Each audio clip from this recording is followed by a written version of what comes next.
Is it? Okay. Okay, cool. Hello, everyone. So let's get our last session. So I'm Chen, and today's talk, we will focus on Active Directory. So I'm just wondering, how many people use Active Directory in your enterprise? How many people? No one? Should be many people, right? So usually, enterprise will use Active Directory AD as their main enterprise management solutions. So today, the topic, we not mention any vulnerabilities, but we also can compromise Active Directory. And also, we will show some case about how to leverage operation security to evade those bloating detection and prevention. Also, we can once again to compromise Active Directory. So today will be more red team perspective for this talk. Okay, so I'm Chen, so it's quick introduce. I'm a research manager of TX1 Networks. TX1 is a startup company, and also is a subsidiary by Chen. I'm coordinating our product security and service research team, and also I'm the executive director of Association of Hacks in Taiwan. This association organized a HICON conference. Maybe you guys heard this before. And I usually focus on ICS, SCADA, IoT, malware analysis, threat intelligence, enterprise security research, and spoke at many cybersecurity conferences, including Berghem, USA, Middle East and Africa, Europe, OPSEC conference, DEFCON, and so on. Also is a trainer for kinds of cybersecurity training for Taiwanese government, including our national defense or education. And also, my colleague here is Dexter. Dexter is our service researcher, and he focuses on the red teaming, offensive security research, and also Active Directory research. And also, he is a supervisor of Association of Hacks in Taiwan, and he also spoke at many conferences, including Berghem-in-The-Middle in Africa, Code Blue in Japan, HICON, and CyberSec in Taiwan. Also, he's many offensive security certificates holder. So today, we will quickly focus on Active Directory overview and what is operation security. We will introduce this. And then we will show 3 attack paths demonstrations. And we know nowadays, in AD, there are many types, including on-premise, or on-premise, or local-based. And another one is hybrid part, including the on-prem and Azure AD. And third one will be the pure AD, Azure AD type. So today, the 3 attack type, the demonstration, we will focus on these 3. One by one, and then we will provide different attack description and demonstration, while the video, and let you know how to leverage operation security. And then finally will be takeaway. Okay, so what is AD and what is operation security? So quickly, introduction for AD. Usually, AD is a directory service developed by Microsoft originally, but nowadays AD already be centralized and identity-based services.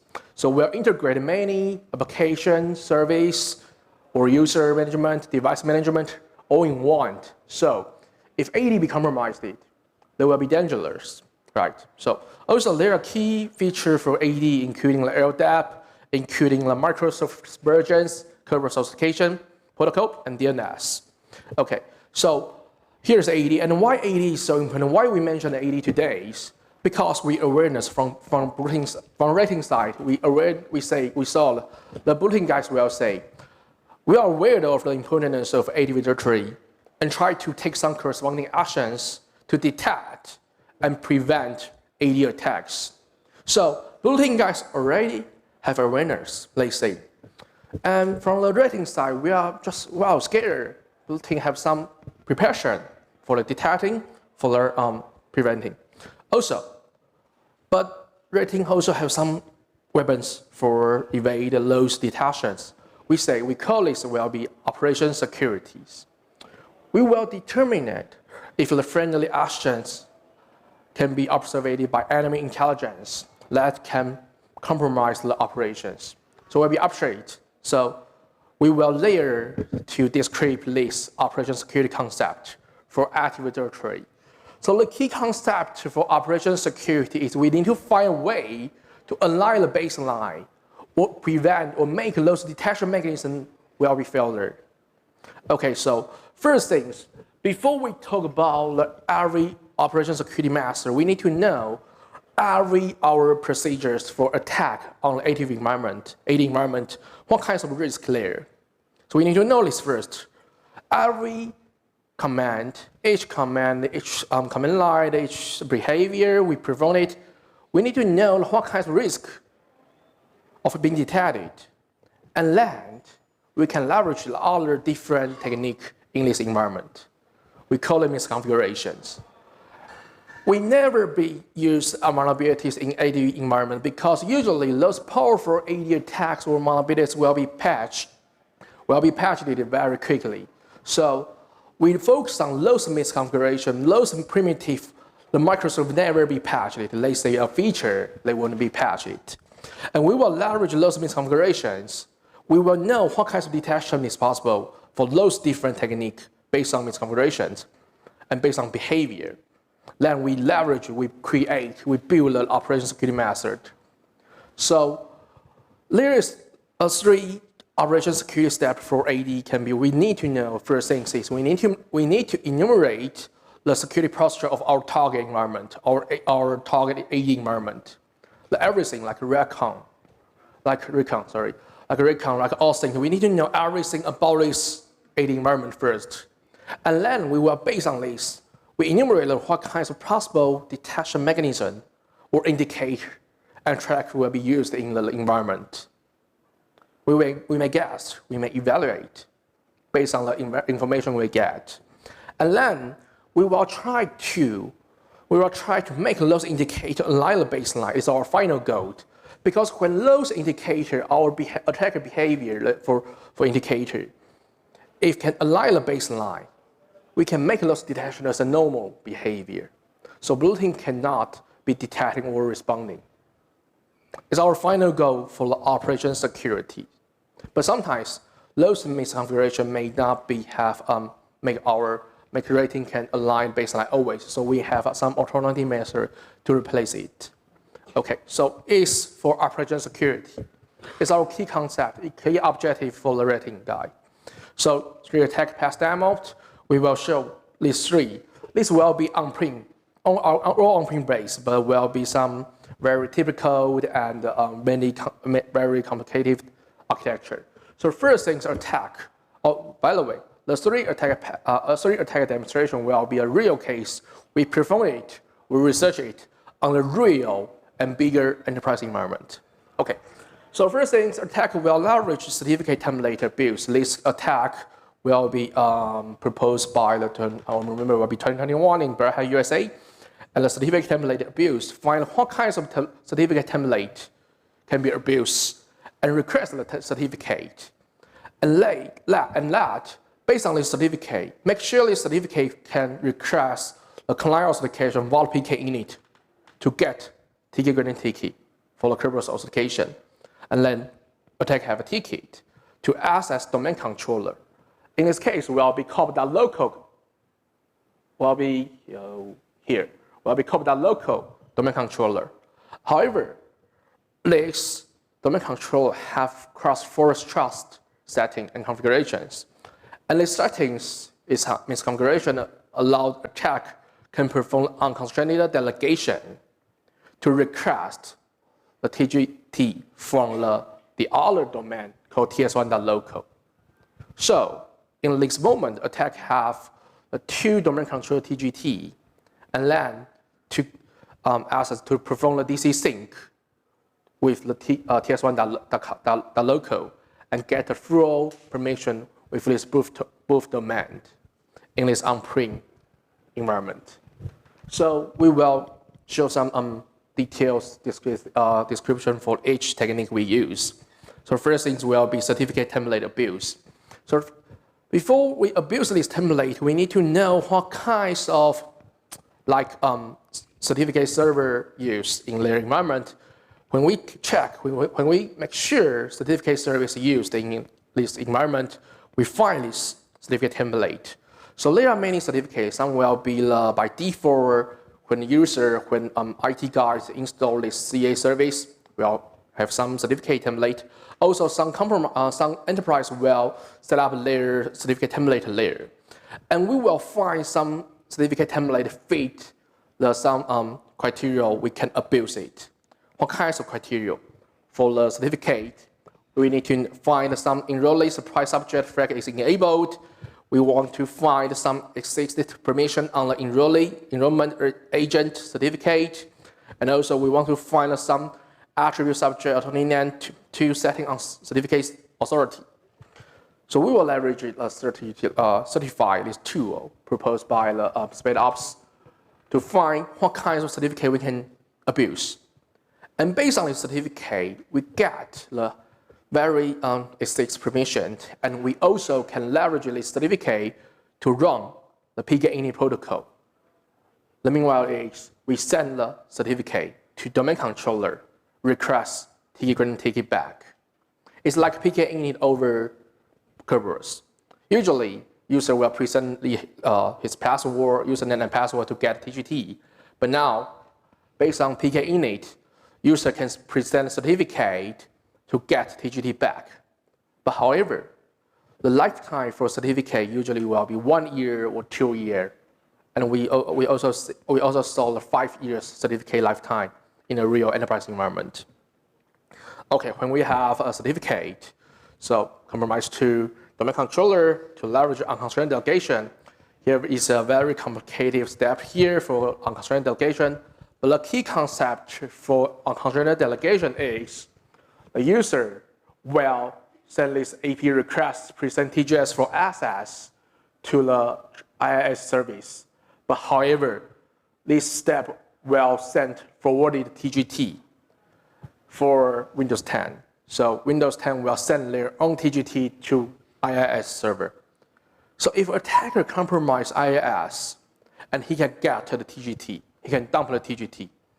So it's more dangerous delegation setting for this server. But Microsoft said it's a feature and they will not fix it. So we can abuse it. And then we perform the unconstrained delegation and we get TGT, we get a permission, we perform a DC sync, we copy, we retrieve all information in this domain we need, we want. We can perform the persistence, we can perform the lateral movement, we can steal data, we can do everything we want for this enterprise, for this domain. So it's a base knowledge here. And now here is demo. So we'll perform the abuse ADCS to compromise the entire domain. And first things, we will check ADCS is installed or not in this environment. And we see CA server here, so we make sure CA server is installed. And we find some vulnerable certificate template for abuse, fit our criteria, permission, enrollee supply subject, and everything else. And when we choose the target template, we will request this certificate based on this certificate template. And also, we just find here, so we enroll a certificate here, and we choose the name as administrator. Because of setting, we can enumerate, we can fake as an administrator to request a certificate. And here will be a certificate, and we need to change the certificate format to our folder abused. So will be the format will be PN, and to change to the other format to PFS and encode it, get at least base 64 encode, and base list we have also is will be certificate, and run the PK-init to present this certificate to get TGT back. So here we will back our TGT. We also successfully import the TGT, and we can do the little movement to the domain controller because we fake this administrator certificate. We have administrator privilege. We can access this. And later movement where we have another version domain controller. We also enumerate domain trust setup because we already compromised this domain control. We have this domain for corp.local. We find another domain, so we also see this domain trust will be by direction node. So will be forest trust here. equal ts1.local. So we find some information about this domain controller for ts1.local, and then we enumerate something, and we can do the things about. We will leverage printer block based on the unconstrained delegation for the cross authentication. Make ts1.local domain controller to send a request to us. We get a TGT here for based on unconstrained delegation setting. And also we have a ticket. We import a ticket to logon session, and once again we can perform the PS execute and later movement to the ts1.local machine. So now for the import session here and perform the DC sync, we have a ticket. We perform DC sync. We get everything about ts1.local. So we can perform the overpass the hash. We get an administrator account for ts1.local, and we perform the later movement to this domain controller. So now we get these two domain controller, and for the on-premise domain controller is a real services here. So we know this is very typical environment and setting for the environment.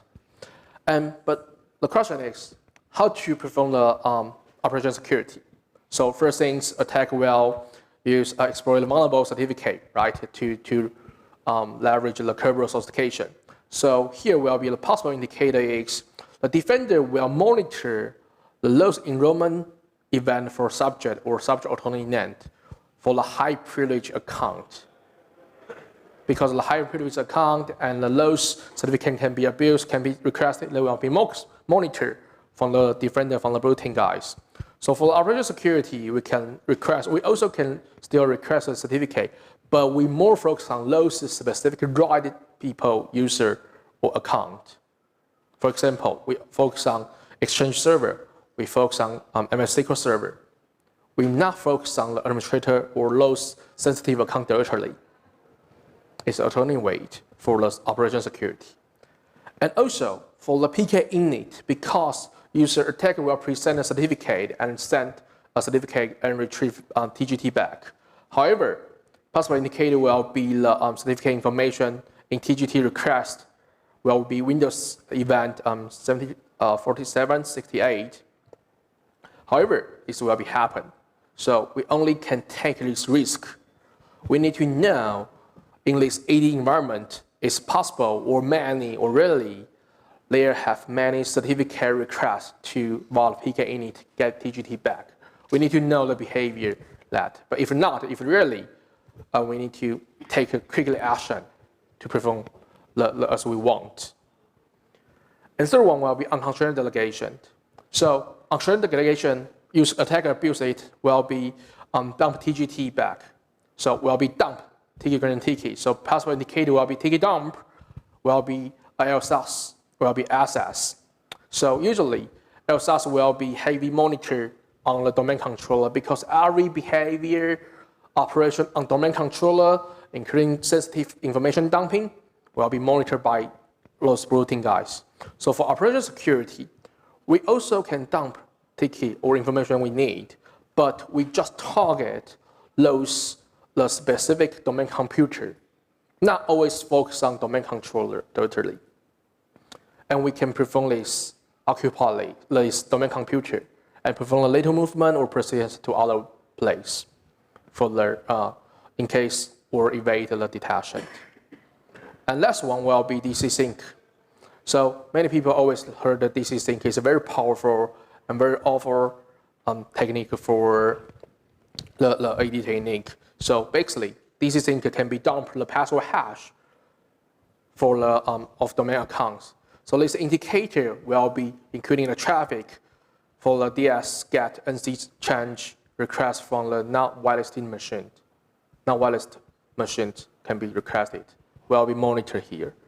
And for operation security, we can find a machine maybe in whitelist because DC sync usually will be domain controller with domain controller.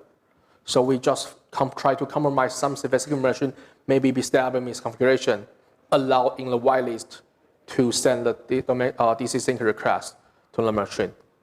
So always this baseline, we need to try to enumerate and cover and find it. So this will be first round attack pass. And other two one, I will hand over to Dexter, and he will share the hybrid one and the pure Azure AD one to us. Okay. Mic check again? Okay, seems good. So for the second attack pass, we previously see the attack pass for the on-prem AD. Now we are moving towards the cloud one, the Azure AD, or now it's called the Entra ID. But we're going to start it somewhere in between, the hybrid environment, where we have on-prem Active Directory and the Azure Active Directory. And it's connected by the ADFS server, which means we can use our on-prem credential to log in to the Azure cloud service. So, oh, by the way, this is actually my own experience when I was doing the red teaming for our client.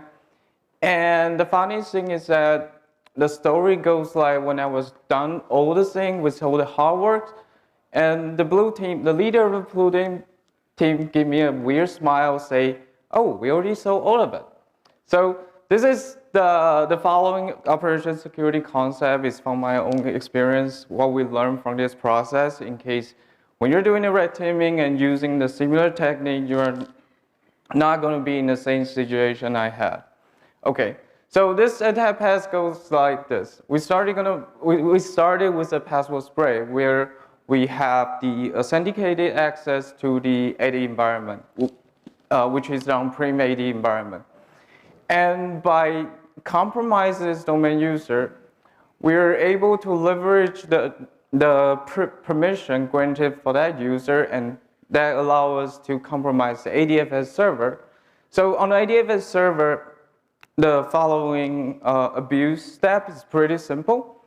We dump the credential for the ADFS server, forge the golden SAML, which is a credential that will be used for access the Azure AD. So for the first attack pass, for the first attack technique, the abuse primitive, we have the password spray. So password spray is actually a form of brute force, the password brute force attack. So here we're seeing the right side, where brute force all possible password combination towards the domain user Mars. However, as some of you may know, in Active Directory or other identity and access management platform, we might have something called the password attempts logout policy. So that means if we try like password fail for like 3 times, this account will be logged out. So eventually, attacker developed a new method. We use the same password, but on different domain user. That means we can still try the password, but on different account, and it's not gonna exist the password attempts lockdown. Okay, so that would be our first abuse primitive. For the next abuse primitive is the ACO abuse. So one thing we should know here is that in the Active Directory, everything is an object. The user, the computer, or the AD domain itself. And every object is defined by Microsoft as a secureable object. That means we have the access permission granted on this object. It's configured on this object. So what's the ACO, what's the permissions like? So for example, if you're a help desk, we might need a force change password permission if someone like forgot the password, so we can change the password for him. And there might be administrator related permission. For example, we might have a permission that allows us to add the member to some group, and it can be abused, like if we can add ourselves to a domain controller group, we can perform the DCSync attack. Okay, so for the next abuse primitive, we have the shadow credential. So in particular, it's a object attribute called MSDS key credential link. So what is its use is that we previously saw the certificate of ADCS, the certificate service. However, in some environment, there might be no certificate service installed. So another way as a workaround that we can just add a certificate particularly on this attribute, meaning we can perform the PK init using the certificate for authentication without the certificate service install. And how do we abuse it is we previously have the abuse primitive called ACL abuse. So once we have full control over an account, a user, a computer, we can just configure a certificate on this account object and use that certificate to authenticate as the account we have full control. The next abuse primitive is the unpacked hash. So the original purpose is that Microsoft saw that, oh, we're using the certificate authentication, the PK init. So we don't have the hash. We're using the Kerberos. So there might be some old, legacy service that only support the NTOM authentication. So that how Microsoft did it is by embedded NTOM hash inside a ticket. The pack field of a ticket is called the credential info. So what we can do is that once we authenticate and have a ticket through the PK init, we can leverage the U2U service ticket, which will allow us to decrypt the pack field and obtain the NTOM hash, which we also call the RC4 hash type. And for the next abuse primitive, since imagine a situation where we compromise a computer account and we are able to have the password hash of that computer account.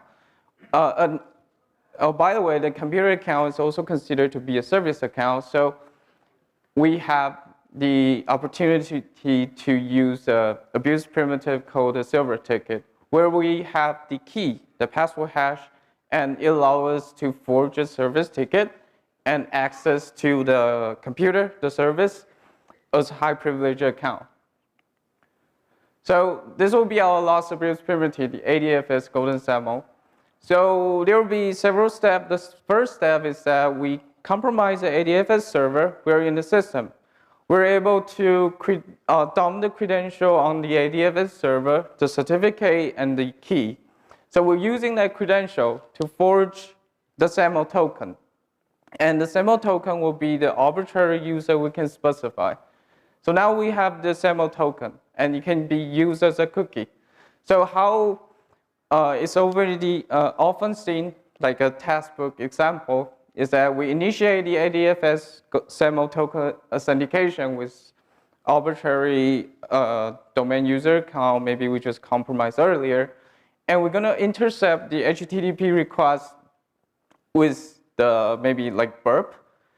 When we are passing the SAML token to the Azure AD, when we're passing the SAML token to the Azure AD, we're gonna exchange the original one with the one we forged. That means we will access and authenticate to the Azure AD with the arbitrary account we specify. Okay, so this will be the second attack pass, the abuse primitive for our second attack pass. For the next part, let's see the video demonstration of this one. So we're gonna start by the password spray. We're gonna start by enumerate the domain information, like account logout threshold and duration, and as well as a password policy. Next, we're gonna perform the password spray with the password we specify. And then we use a password with the account to access TGT and found that this user have an SEO granted that allow us to abuse and compromise the ADFS server, the computer account. So we ask the TGT of this computer account and grab the NTO hash from the TGT we ask using the certificate. The next thing we do is that since we have the ticket, we can have the hash and use it to forge the silver ticket and access to the ADFS server with the silver ticket and access as an administrator account. So after that, we're just gonna list the C file share to confirm we have the admin privilege. Next, we're gonna have the basic lateral movement technique, the PS exec, and have an implant on the ADFS server. So now, because we can see here, we have an implant as a system on the ADFS server. But before that, we're gonna use a token impersonation to the administrator account to have a privilege and access to dump the ADFS credential. So here we're doing the token impersonation. We're stealing the token, impersonate to it, and when we're ready, we're gonna dump the ADFS credential. Here we're seeing the key. The private key is also called the DKM key, and the next one highlighted is the certificate for the ADFS server. So here we just converted the key and the certificate to the usable format. And after we converted all of it, we're gonna forge a golden SAML as an administrator account. And the one we're targeting is a global administrator account for the golden SAML we're gonna forge. Here we have forged a golden SAML with a credential we dumped from the ADFS server. We're gonna initiate the login process with an account we just compromised from the password spray. Here is a login page for the ADFS server.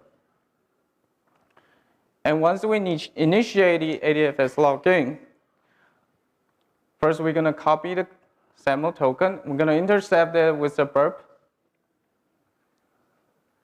Initiate the login process. And here we're seeing the SAML token that's originally going to pass, and we're going to replace it with the one we forged.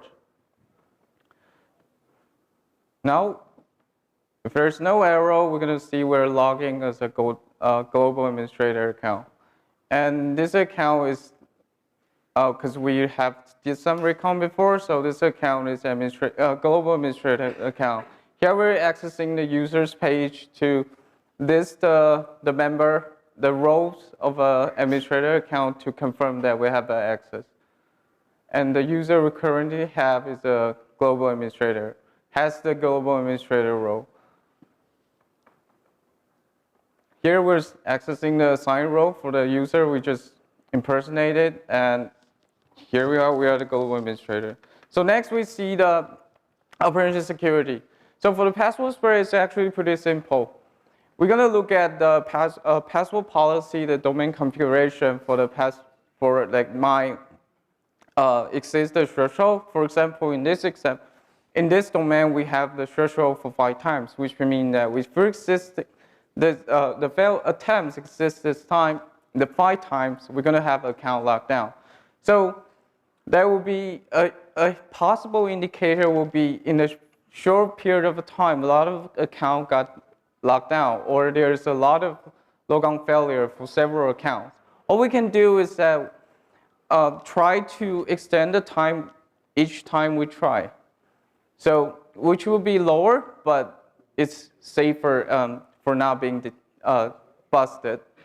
And another thing is that we can keep track of an account we try, not to exceed the threshold that will disable the account. And we all know that if an account got disabled, the user might report it to the blue team, and they might get alerted. So this is what we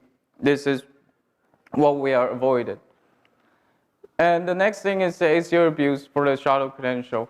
Unfortunately, there's not much OPSEC action we can do. The indicator is that since we're configured the certificates on the specific attribute, the MSDS key credential link, so it can be heavily monitored. And once we inserted the certificate, it could easily be stood out, which means that if there's an alert, blue team's gonna know it, and we're gonna get busted.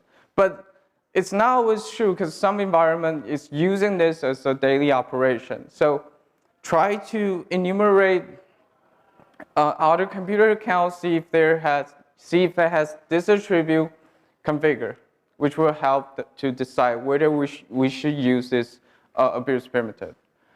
For the next abuse primitive, we have unpack the hash for the server ticket. So we need to know that unpack the hash, we're unpacking the password hash from the pack field. And this pack field is specifically designed to use for the NTLM hash, which means it's called the RC4 encryption type.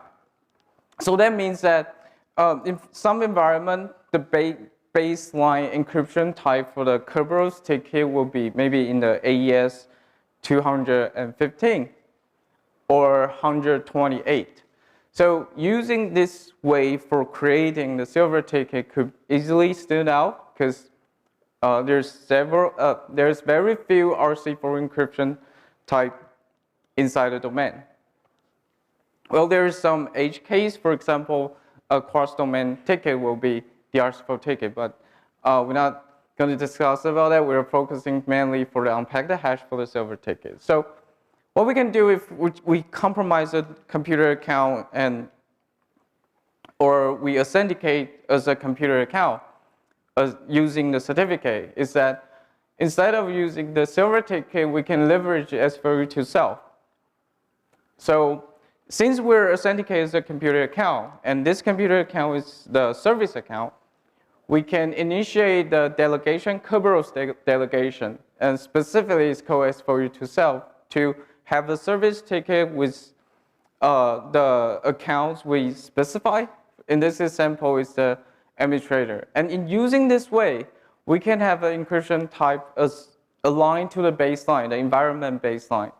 And on the third picture, as we can see here, we can successfully access the computer system with a privilege, with specified high privilege to access this computer account. Using this thing C file share as an example. For the next abuse primitive, we have ADF is golden SAML. So what we're doing here is that the first thing we're going to dump the credential, and we're dumping the credential. We might dump the credential locally on the system itself. And we need to know that the ADFS server is a tier 0 asset. It's defined as a tier 0 asset. So I'll drop an implant on this server and dump the credential will be a huge risk because since it's a tier 0 asset, it can be heavily monitored. So what can we do is that we can leverage LDAP or DCSync for dumping the DKIM key for the ADF server. And if there's ADFS replication service, we can leverage it for dumping the configuration, the certificate. Another thing we should know that is when we're passing the golden SAML, we replace the SAML token post parameter directly, and after we initiate the authentication process with the arbitrary account. So in this, as an example we show in the video, there is another variable called WCTX. It will record the login session. So we're initiating with one account, and actually the SAML token is specified as another account. The Azure logging log will show the anomaly as we see on this picture. So the ASMA is the account which we initiated, and LISA is the account we specify with a golden SAML. So what can we do is pretty simple. We just remove the WCTX variable, and this will allow us to log into the default Azure service, which is the Microsoft Office 365 portal. And since we have the authenticated session on the Microsoft service, we can also directly access the Azure AD without problem, since we have an authenticated session. And that will be the second attack path. And for the third attack path, it will be the pure Azure AD attack path, where we started by enumerate the tenant and try to find a value account. So once we found a value account, we're going to use device code phishing to have access as this value account. And with all the abuse primitive, eventually we're able to have co-execution on the managed device, the device managed by the Azure AD device management service is called Intune. And after that, we're able to have the global administrator access and use that to ransom the company important data, which is saved in the storage account file share. So for the first abuse primitive, we have a device called phishing. So the original purpose for this for this mechanism, it's pretty simple. We might use some service that on the device that's not convenient for the input, like we have the keyboard or mouse. So what we can do is that for the device gonna request a code from the Azure AD, and the device gonna show the user with the code requested. So user gonna submit the code to the Azure AD and also sign in to the Azure. After that, the device will have the authenticated access to the Azure as the user who submitted the code. So how it can be abused is that we can pretend to be the device and request the code and try to lurking the user to submit it for us. In this way, we can have the access the user will try to fetch. And the next thing we see, the picture we're seeing here is an example for the phishing email. The page is the page from Microsoft where we can submit the code. And this is the code we requested from the Azure AD for the device code granting process. For the next abuse primitive, after we authenticated as an Azure AD user, we can have an OAuth 2.0 token. And depend on the user, depends on the user, we have different kinds of permission. So we can leverage it to access the Graph API. And the first thing we can do is that, because we have authenticated, we can have the token and use the REST API authentication and just like embedded the token in the HTTP authentication header, the authorization. And the barrier, the JWT after the barrier is the OAuth 2.0 barrier token we might obtain, and we just pass it. For the next abuse primitive is that depends on the user we compromise. Different user might be granted different permissions, and in this example, maybe some user is granting mostly for the user, it is allowed to read its own message. So we can use that, abuse it to read the user's message and to see if there's a credential in it. And other than that, other than the email, there can be also the calendar or the OneNote or even the files in OneDrive. This all can be the place we can find a credential and allow us to have more opportunity for the lateral movement to have more account. And the permission in this example, for the permission to read the mail will be the mail read basic or just read mail.read. Or it can also be for the application, it can be mail.readbasic.o. So for the next abuse primitive is the application API permissions. So instead of role-based access control the Azure AD do, for the application in the Azure, we can just grant the specific API permission. For example, here we're seeing on the right is application read all, where we can read all of the application in Azure. And this can be granted specifically. So depends on the application we compromise. There might be privileged API permission granted. So we can use that to compromise the Azure AD. For the next abuse primitive, we have managed device scripting. So if there is a specific permission, like the one we're seeing right here, the device management configuration rewrite.o, or we are the global administrator, we have the global administrator role, we can deploy the script through the Intune, the device management from Microsoft, and to have execution on all of the AAD joint machine. For the next abuse primitive, we have the PRT abuse.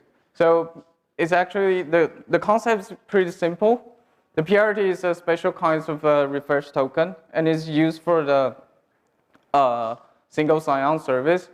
For every Azure AAD join or registered device, after user sign in, it is automatically, the key is automatically created and stored in the TPM. And whenever using, we're going to call the API and use a key in the TPM to sign a token for us.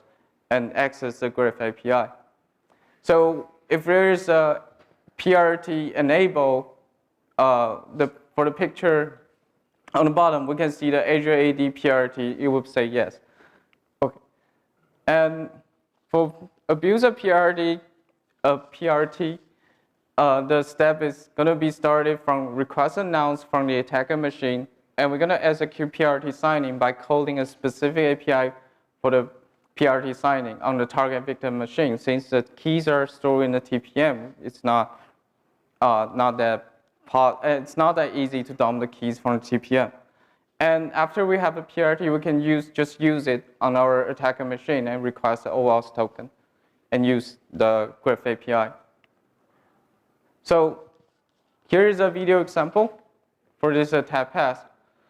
So we're going to start it by enumerate the tenant information. And since we already know the target domain for this organization, and as well as the tenant ID, the next thing we're going to do is try to enumerate the valid email from the target organization. And here we are lucky to have one account found. The next thing we're going to do is initiate the device authorization grant flow to request a device code. And we're going to send the phishing email to the user and try to log him to submit it. Here we're simulating the victim user submitted code and sign to the Azure AD for us. After the user, our victim sign in, we're going to receive an OAuth token. And we can pass the token and use the user's permission to read the user's email, and we find the application credential. Here we'll find the application ID and the secret for the application. The next thing we do is we request the OAuth tokens again using the application secret. Before we move later, we're going to check the permission granted to the application. Here we find the device management configuration granted to the application. The next thing we do is we deploy the PowerShell script through the Intune, and here, after wait for a little while, we can receive the Intune implant callback from the C2, which is executed by the Intune script. Here we're checking the configuration for this device, and luckily this device has a PRT enable, and it is run by the global admin user, as the name manifests itself. So we're going to abuse the PRT. We're going to request announce from our attacker machine first, and with announce, we're going to sign it on the victim machine. And the next thing we're going to do after we have the PRT, we can use it as a cookie. So in the attacker machine, we'll open a browser and insert it as a cookie.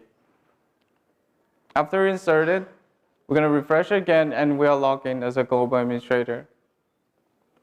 So here we're the global administrator. We can try to find to do some impact. Here we're trying to enumerate the storage account file share, and we found that this organization have a one file share running.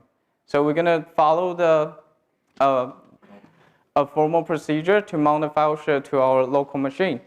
After we mount it, we're going to run our ransomware on our own machine and to encrypt the files in the mounted file share.